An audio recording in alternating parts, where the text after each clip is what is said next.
मैं एक बात कहता हूं कि अगर कोई कानून बाधा बनता हो विशेष राज्य देने का, तो विशेष सहायता देने से कौन रोक रहा है?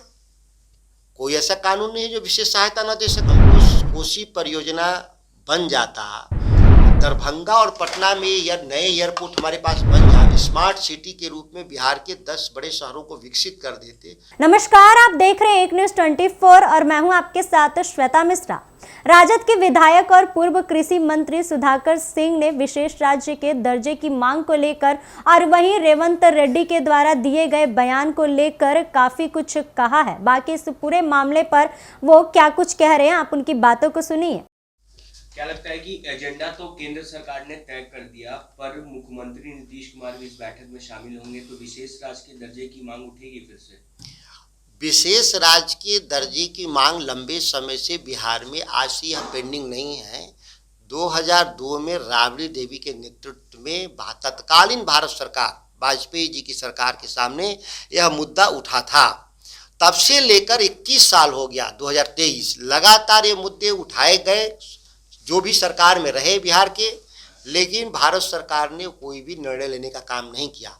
मैं एक बात कहता हूं कि अगर कोई कानून बाधा बनता हो विशेष राज्य देने का, तो विशेष सहायता देने से कौन रोक रहा है?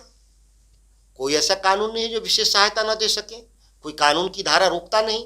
विशेष सहायता के तौर पे ही हमको दर्जनों सेंट्रल यूनिवर्सिटीज और एजुकेशनल सिस्टम हमको मिल जाता, हमको कोसी परियोजना बन जाता, दरभंगा और पटना में नए एयरपोर्ट हमारे पास बन जाते, शहरीकरण के लिए हमको स्मार्ट सिटी के रूप में बिहार के 10 बड़े शहरों को विकसित कर देते, तो हमारा जीडीपी 2 गुना हो जाएगा। कोई इसमें बहुत बड़ा तो रॉकेट साइंस तो है नहीं। लेकिन भारत सरकार के एजेंडे में कभी भी बिहार और पूर्वी भारत रहा ही नहीं और आज भी नहीं है।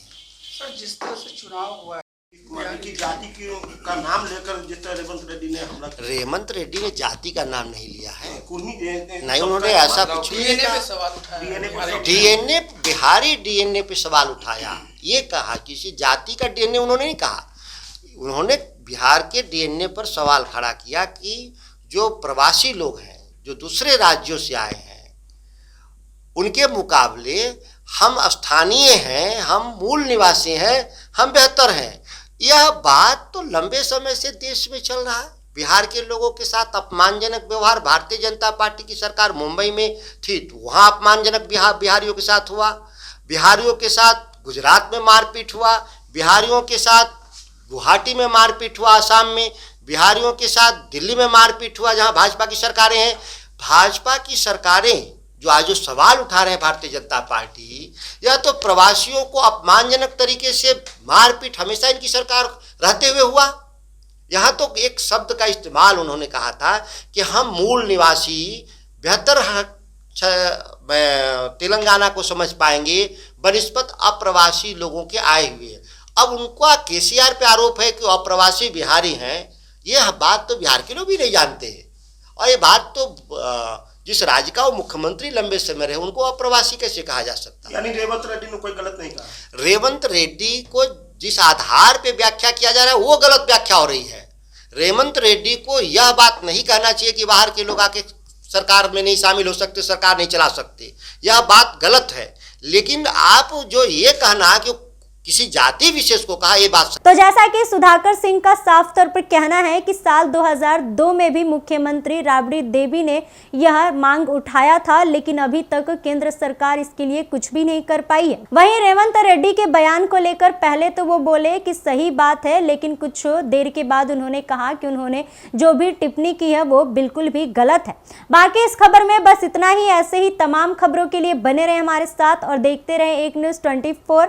अगर आप ये वीडियो हमारे फेसबुक पेज पर देख रहे हैं तो हमारे पेज को फॉलो कीजिए, और अगर यही वीडियो हमारे यूट्यूब चैनल पर देख रहे हैं तो हमारे चैनल को सब्सक्राइब कीजिए। धन्यवाद।